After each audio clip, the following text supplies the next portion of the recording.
1984, parte 3, capítulo 5. En cada momento de su encarcelamiento, había sabido, o querido saber, en qué parte del edificio sin ventanas se encontraba. Es posible que hubiese pequeñas diferencias en la presión del aire. Las celdas donde le habían golpeado los guardias estaba bajo tierra. La sala donde le había interrogado Brian estaba cerca del tejado. Este otro lugar estaba a muchos metros bajo tierra, lo más profundo posible. Era mayor que la mayoría de las celdas donde había estado, pero apenas se fijó en los detalles. Lo único que vio fue que había dos mesitas cubiertas con un tapete verde, justo enfrente. Una estaba sola, a 1 o 2 metros. La otra, un poco más lejos, cerca de la puerta. Lo habían atado a la silla, con tanta fuerza que ni siquiera podía mover la cabeza. Tenía una especie de almohadilla en la nuca que lo obligaba a mirar hacia adelante. Por un instante, lo dejaron solos. Luego la puerta se abrió y entró Brian. En una ocasión me preguntaste qué había en la habitación 101, dijo. Te respondí que ya sabía la respuesta. Todo el mundo sabe. En la habitación 101 hay lo peor del mundo. La puerta volvió a abrirse. Entró un guardia con una especie de caja o cesta de alambre. La dejó en la mesita, más alejada. O'Brien estaba delante, y Winston no pudo ver lo que era. Lo peor del mundo, continuó O'Brien, varía según cada persona. Puede ser morir enterrado vivo, o quemado o ahogado, o empalando u otras 50 muertes diferentes. En algunos casos es algo mucho más trivial, ni siquiera mortal. Se había desplazado un poco hacia un lado, de manera que Winston pudo ver mejor lo que había en la mesa. Había una jaula ovalada de alambre con un asa en la parte de arriba para transportarla. En un extremo había algo parecido a una careta de esgrima con la parte cóncava hacia afuera. Aunque se lleva a 3 o 4 metros de distancia, vio que la jaula estaba dividida en 2 compartimientos, y que cada uno de ellos había una especie de animal. Eran ratas. En tu caso, dijo Brian, lo peor del mundo son las ratas.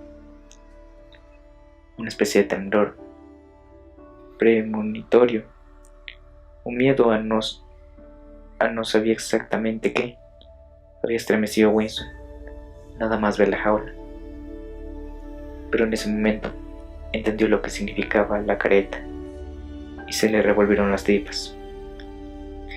No puedes hacer eso, chilló con la voz quebrada. No puedes, es imposible. ¿Recuerdas?, preguntó Brian, el momento del pánico que se repetía tanto en tus sueños. Tenías delante una pared oscura y notabas un zumbido en los oídos. Había algo terrible al otro lado de la pared. Sabías lo que era, pero no te atrevías a sacar a la luz.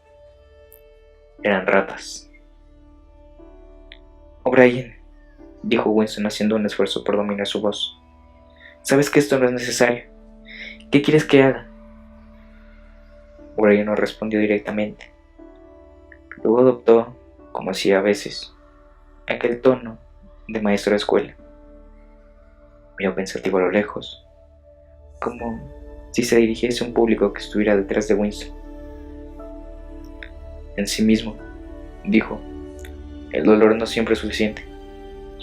Hay ocasiones en que una persona puede resistir casi hasta la muerte, pero para todo el mundo hay algo insoportable, algo en lo que ni siquiera pueden pararse a pensar. No tiene nada que ver con el valor o la cobardía. Cada uno cae desde las alturas. Agarrarse a una cuerda no es una muestra de cobardía. si emerge a la superficie desde las profundidades del agua, no es cobardía que procure llenar de aire los pulmones. Se trata tan solo de un instinto al que no puede desobedecer. Lo mismo ocurre con las ratas.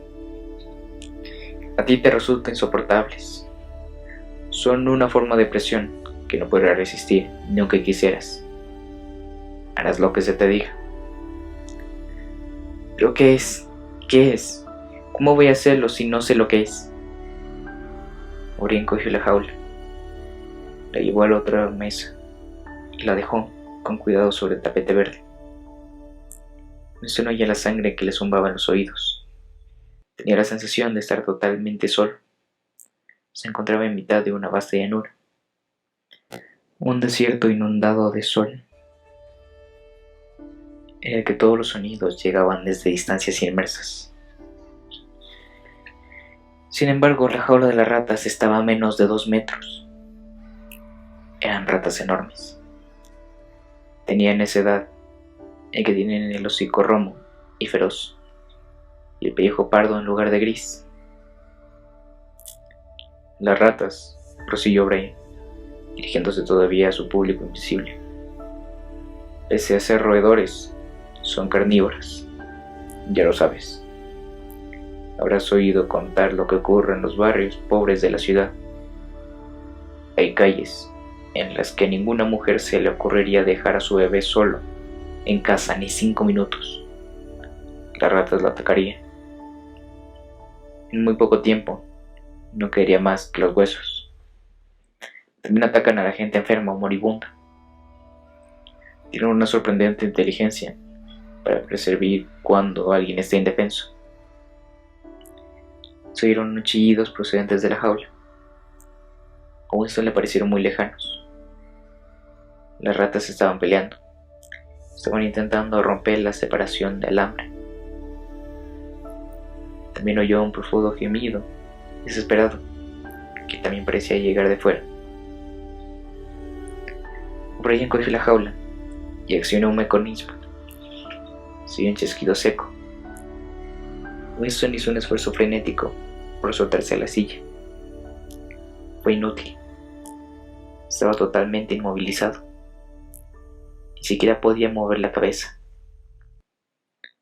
O'Brien acercó la jaula. Estaba a menos de 1 metro del rostro de Winston. He accionado el primer resorte, dijo. Ya sabes cómo está construida la jaula. La careta se ajusta a tu cara sin dejar requisito. Cuando accione este otro resorte, la puerta se abrirá. Estos bichos hambrientos saldrán disparados como balas. ¿Has visto una rata saltar por el aire? Saltarán hacia tu cara y empezarán a mordisquearla.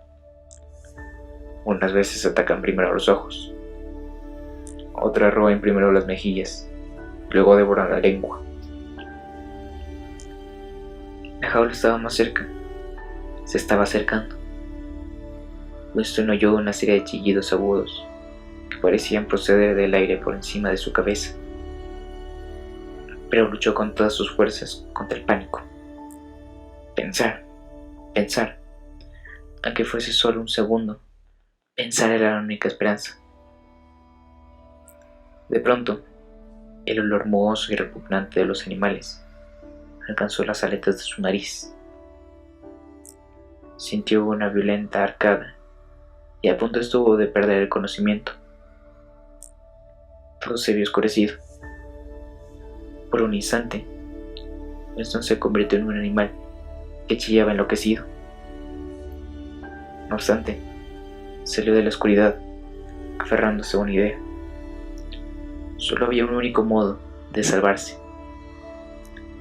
Debía poner a otra persona, el cuerpo de otro ser humano, entre él y las ratas. El círculo de la careta era lo bastante grande para ocultar de la vista todo lo demás. La puerta de alambre estaba a un par de palmos de su rostro. Las ratas sabían lo que se avecinaba. Una de ellas saltaba arriba y abajo. La otra, una vieja veterana de las alcantarillas, se había puesto de pie con las patas rosadas contra los bordes y husmeaba y el aire con ferocidad. Winston vio sus bigotes y sus dientes amarillos. De nuevo, se dejó dominar por el pánico y la oscuridad. Estaba ciego, impotente y aturdido. En la China imperial era un castigo corriente, dijo Bray, tan didáctico como siempre. Estaban ajustándole la careta. El alambre le rozó las mejillas. Y de pronto, no fue un alivio, solo una esperanza, un minúsculo fragmento de esperanza. Tal vez fuese demasiado tarde, pero había comprendido de repente que solo había una persona a quien pudiera transferir su castigo, un cuerpo que podían colocar entre él y las ratas. Empezó a gritar frenéticamente una y otra vez: «Hacédselo a Julia, hacédselo a Julia, a Julia. A mí no me da igual lo que hagáis. Arrancadle la cara, despellejadla. A mí no, a Julia, a mí no». Estaba cayendo de espaldas, a enormes profundidades, lejos de las ratas. Seguía atado a la silla, pero había caído a través del suelo, a través de las paredes del edificio, a través de la tierra,